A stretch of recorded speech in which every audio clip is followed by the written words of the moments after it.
Welcome back to my channel. ಸ್ನೇಹಿತರೆ, ವಿಶೇಷವಾದ ಐಶ್ವರ್ಯ ದೀಪಾರಾಧನೆ ಬಗ್ಗೆ ಪ್ರತಿ ಶುಕ್ರವಾರ ನೀವು ಈ ದೀಪಾರಾಧನೆ ಮಾಡೋದ್ರಿಂದ ನಿಮ್ಮ ಮನೆಯಲ್ಲಿ ಏನೇ ಸಂಕಷ್ಟಗಳಿದ್ರೂ, ಎಷ್ಟೇ ದೊಡ್ಡ ಹಣಕಾಸಿನ ಸಮಸ್ಯೆಗಳಿದ್ರೂ ಅದೆಲ್ಲ ತೊಲಗೋಗಿ ಮಹಾಲಕ್ಷ್ಮಿ ಬಂದು ಮನೆಯಲ್ಲಿ ನೆಲೆಸೋದಕ್ಕೆ ದಾರಿಯಾಗುತ್ತೆ. ಇದು ತುಂಬ ಸರಳವಾದ ವಿಧಾನ, ಯಾವುದೇ ಖರ್ಚಿಲ್ಲದೆ ನಾವು ಮಾಡಿಕೊಳ್ಳುವಂತಹ ಒಂದು ಐಶ್ವರ್ಯ ದೀಪಾರಾಧನೆ ಬಗ್ಗೆ ತಿಳ್ಕೊಳ್ಳೋಣ. ಪ್ರತಿ ಶುಕ್ರವಾರ ಅಮಾವಾಸ್ಯೆ ಈ ಹುಣ್ಣಿಮೆ ದಿನಗಳಲ್ಲಿ ನೀವು ಈ ಪರಿಹಾರನ ಮಾಡ್ಕೊಳ್ಬಹುದು. ಸ್ನೇಹಿತರೆ, ಶುಕ್ರವಾರ ಆಗಿರೋದ್ರಿಂದ ತುಂಬ ಸರಳವಾಗಿ ಸಾಕಷ್ಟು ಜನಕ್ಕೆ ನಾವು ಒಂದು ಸಾಲ ಮಾಡಿದ್ದೀವಿ, ಆ ಸಾಲನ ತೀರಿಸೋದಕ್ಕೆ ನಮ್ಗೆ ಆಗ್ತಾ ಇಲ್ಲ, ಇನ್ನೊಂದು ಸಾಲ ಮಾಡ್ಕೊಂಡಿದ್ದೀವಿ, ಆ ಸಾಲನ ತೀರಿಸೋದಕ್ಕೆ ಇನ್ನೊಂದು ಸಾಲ, ಈ ಸಾಲನ ತೀರಿಸೋದಕ್ಕೆ ಇನ್ನೊಂದು ಸಾಲ ಅನ್ನೋ ಥರ ಒಂದು ಸಾಲದ ಮೇಲೆ ಇನ್ನೊಂದು ಅನ್ನೋ ಥರ ಅದು ಬೆಟ್ಟದಷ್ಟು ಮೇಲೆ ಹೋಗ್ತಾನೇ ಇರುತ್ತೆ ಸ್ನೇಹಿತರೆ. ಆದರೆ ನಮಗೆ ಅದರ ಮಾರ್ಗ ಮಾತ್ರ ಗೊತ್ತಿರಲ್ಲ. ಅದಕ್ಕೋಸ್ಕರ ಈ ಸಣ್ಣ ಪರಿಹಾರನ ಮಾಡಿಕೊಂಡ್ರೆ ಇದನ್ನು ನೀವು ಮನೆಯಲ್ಲೂ ಮಾಡ್ಕೊಳ್ಬಹುದು, ನಿಮ್ಮ ವ್ಯಾಪಾರದ ಸ್ಥಳದಲ್ಲೂ ಕೂಡ ಮಾಡ್ಕೊಳ್ಬಹುದು. ಅದಕ್ಕೂ ಮುಂಚೆ ಇಲ್ಲಿ ಒಬ್ಬರು ಕಮೆಂಟು ಓದೋಣ. ಶೋಭಾ ಸತೀಶ್ ಅಂತಂದ್ಬಿಟ್ಟು, ಅಕ್ಕ, ನಾನು 5th ಮಂತ್ ಪ್ರೆಗ್ನೆನ್ಸಿ ಸ್ಕ್ಯಾನಿಂಗ್ನಲ್ಲಿ ಮಗು ಹಾರ್ಟ್ ಸ್ವಲ್ಪ ಪ್ರಾಬ್ಲಮ್ ಇದೆ ಅಂತ ಹೇಳಿದರು. ಇವಾಗ 6 ಮಂತ್ ಸ್ಕ್ಯಾನಿಂಗ್ನಲ್ಲಿ ಇಲ್ಲ, ನಾರ್ಮಲ್ ಇದೆ ಅಂತ ಹೇಳಿದ್ದಾರೆ. ಅದಕ್ಕೆ ಕಾರಣ, ಪ್ರತಿದಿನ ನನಗೆ ವಾರಾಹಿ ಅಮ್ಮನ ಮಂತ್ರಗಳು ಅಂದರೆ ಮಂತ್ರ ವಜ್ರಘೋಷಂ ಹೇಳ್ತಾ ಇದ್ದೀನಿ.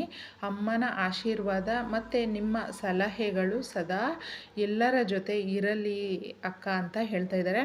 ಇವರು ಸ್ಕ್ಯಾನಿಂಗ್ಗೆ ಹೋಗೋದಕ್ಕೆ ಮುಂಚೆ ಮಗುಗೆ ಸ್ವಲ್ಪ ಹಾರ್ಟಲ್ಲಿ ಪ್ರಾಬ್ಲಮ್ ಇದೆ ಅಂತ ಹೇಳ್ತಾ ಇದ್ರು ಅಂತ ಪಾಪ ಅವರು ತುಂಬ ನೋವಿಂದ ಒಂದು ಕಮೆಂಟ್ ಕೂಡ ಮಾಡಿದರು. ಆಗ ಈ ಮಂತ್ರಗಳನ್ನು ನೀವು ಪಠಣೆ ಮಾಡಿ ತಾಯಿಯಲ್ಲಿ ನಂಬಿಕೆ ಇಟ್ಟು ಅಂತ ಕೂಡ ನಾನು ಹೇಳಿದ್ದೆ. ಅದು ಅವ್ರಿಗೆ ತುಂಬ ಚೆನ್ನಾಗಿ ಅನುಕೂಲ ಆಗಿದೆ. ನೀವೇ ಈಗ ನೋಡ್ತಾ ಇರಬಹುದು, ಮಕ್ಕಳು ಆಗೋದೇ ಇಲ್ಲ ಅಂತಂದ್ಬಿಟ್ಟು ಎಷ್ಟೋ ದಂಪತಿಗಳು ತುಂಬ ನೋವು ಪಡ್ತಾ ಇರ್ತಾರೆ. ಈಗ ಆಗುವಾಗ ಏನಾದರೂ ಒಂದು ತೊಂದರೆ ಆದರೆ ಮಗುಗೆ ಆ ತಾಯಿ ಪ್ರಾಣ ತುಂಬ ಕಷ್ಟದಲ್ಲಿರುತ್ತೆ ಸ್ನೇಹಿತರೆ. ಇದೇ ರೀತಿ ಎಷ್ಟು ನೋವು ಪಡೋರು ತುಂಬ ಜನ ಇದ್ದಾರೆ. ಈಗ ತುಂಬ ಚೆನ್ನಾಗಿ ಎಲ್ಲ ನಾರ್ಮಲ್ಲಾಗಿ ಇದೆ ಅಂತ ಹೇಳ್ತಾ ಇದ್ದಾರೆ. ನಿಮ್ಮ ಮಗು ಕೂಡ ಆರೋಗ್ಯವಾಗಿ ಕ್ಷೇಮವಾಗಿ ನಿಮ್ಮ ಮಡ್ಲು ಸೇರಲಿ ಸಿಸ್ಟರ್. ನೀವು ನಿಮ್ಮ ಕುಟುಂಬದ ಮೇಲೆ ಎಲ್ರಿಗೂ ಅಷ್ಟೇ ಆ ತಾಯಿಯ ಆಶೀರ್ವಾದ ಸದಾ ಇರಲಿ ಅಂತ ನಾನು ಕೂಡ ಆಶಿಸ್ತೀನಿ. ನೀವು ಇಲ್ಲಿ ನೋಡ್ತಾ ಇದ್ದೀರಾ ಸ್ಕ್ರೀನ್ ಮೇಲೆ ಒಂದು ಪ್ಲೇಟಲ್ಲಿ ಕಲ್ಲುಪ್ಪನ್ನ ತಗೊಳ್ಳಿ ಸ್ನೇಹಿತರೆ. ಅರಿಶಿಣನ ನೋಡಿ ಈ ರೀತಿ ರಂಗೋಲಿ ಬಿಡಿಸ್ಬೇಕಾಗುತ್ತೆ. ಅರಿಶಿಣ ತಗೊಂಡು ಆಮೇಲೆ 2 ದೀಪ ನಮಗೆ ಕಂಪಲ್ಸರಿ ಇರಬೇಕು, ಮಣ್ಣಿನ ದೀಪ. ಇಷ್ಟು ಸುಮಾರಾಗಿದ್ದರೆ ಸಾಕು. ಆ ಥರ ಇರುವಂಥದ್ದು 2 ಜೋಡಿಸಿ ಇಡಬೇಕಾಗುತ್ತೆ.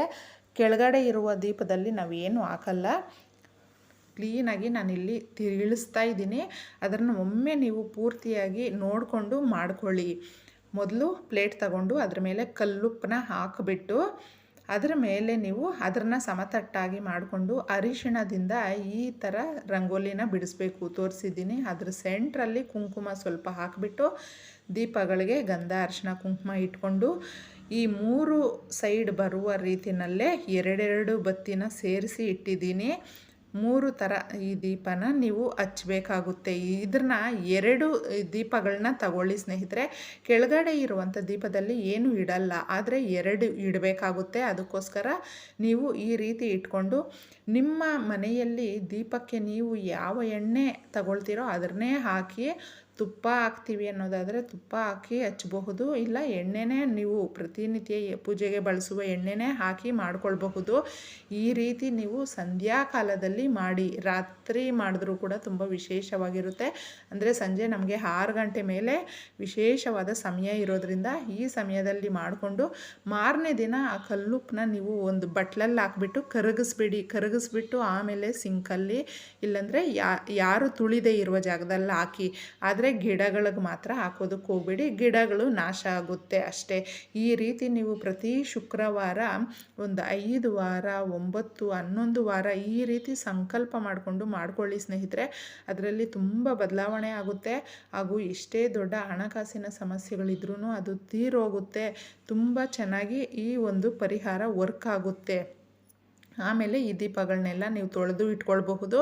ಯಥಾವತ್ತಾಗಿ ನೆಕ್ಸ್ಟ್ ವೀಕ್ ಅದೇ ಥರನೇ ಅದೇ ದೀಪಾರಾಧನೆ ಮಾಡ್ಕೊಳ್ಬಹುದು. ಇನ್ನೇನು ಹೊಸ್ದಾಗಿ ನಾವು ಏನು ತಗೊಂಡು ಬರಬೇಕು ಅಂತ ಏನೂ ಇಲ್ಲ. ನೀವು ಹೊಸ್ದಾಗಿ ಈ ಉಪ್ಪನ್ನು ಒಂದು ಪ್ಯಾಕೆಟು ತಗೊಂಡು ಬಂದು ಈ ಪೂಜೆಗೆ ಅಂತಲೇ ಇಟ್ಕೊಳ್ಳಿ. ಅಷ್ಟೇ, ತುಂಬ ಸರಳವಾಗಿ. ನಿಮಗೆ ಈ ವಿಡಿಯೋ ಇಷ್ಟ ಆಗಿದ್ದರೆ ತಪ್ಪದೆ ನಮ್ಮ ಚಾನಲ್ಗೆ ಸಬ್ಸ್ಕ್ರೈಬ್ ಮಾಡ್ಕೊಳ್ಳಿ ಸ್ನೇಹಿತರೆ. ನಿಮ್ಮ ಅನಿಸಿಕೆ ಅಭಿಪ್ರಾಯನ ಕಮೆಂಟ್ ಮುಖಾಂತರ ತಿಳಿಸಿ. ನಾನು ಸಿಗ್ತೀನಿ ಮುಂದಿನ ವಿಡಿಯೋನಲ್ಲಿ. ಅಲ್ಲಿವರೆಗೂ ಎಲ್ರಿಗೂ ಧನ್ಯವಾದಗಳು.